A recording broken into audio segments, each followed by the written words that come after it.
Imaginez, un vallon isolé, mystérieux, où des centaines de personnes disparaissent les unes après les autres, comme happées par une force invisible. Mais le pire, c'est qu'elle se retrouve coincée dans un jeu infernal de boucles mortelles. À chaque tentative d'évasion, elle croit enfin s'en sortir, mais ce n'est que le début d'un cauchemar encore plus vicieux. Chloé a une sœur, Mélanie. Cette dernière s'est volatilisée il y a 1 an, sans laisser de traces. Alors que Chloé commence à perdre espoir, elle tombe sur la dernière vidéo envoyée par sa sœur juste avant sa disparition. Ni une ni deux, Chloé embarque ses amis et fonce vers ce fameux vallon perdu au fin fond de nulle part. Leur premier arrêt ? Un petit café qui semble figé dans le temps. Tout y est intact, comme si rien n'avait bougé depuis 20 ans, mais l'ambiance est oppressante, presque comme si quelque chose les observait. Le patron, un grand barbu mystérieux, les accueille. Chloé lui montre la photo de sa sœur. À peine un coup d'œil, et il lâche, jolie fille, elle aussi, disparue. Sauf que Chloé n'avait rien dit de tel.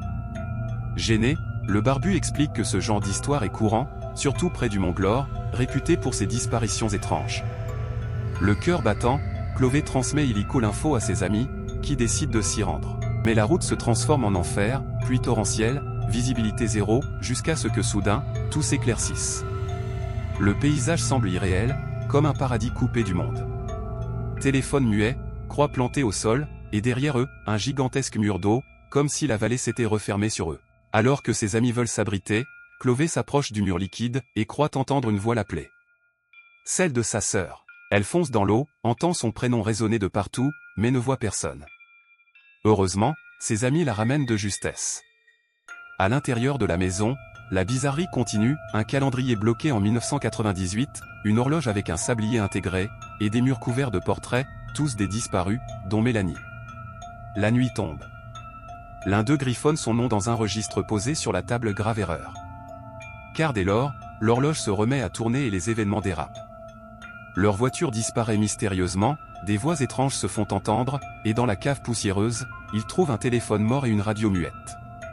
Puis, horreur, un clown masqué surgit de l'ombre et massacre froidement plusieurs d'entre eux. Mais au moment où tout semble fini, le sablier se retourne, et les morts reviennent à la vie.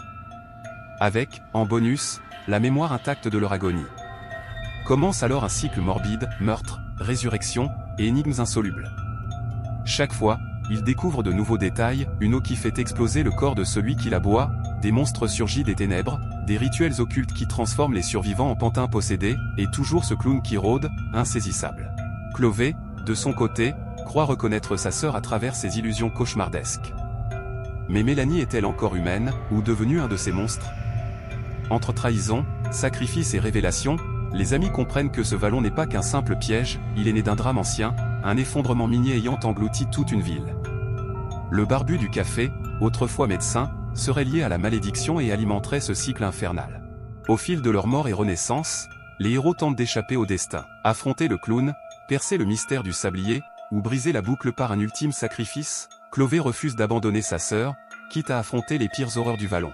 Mais dans ce jeu macabre, une seule question compte, jusqu'à quand peut-on mourir et revenir ?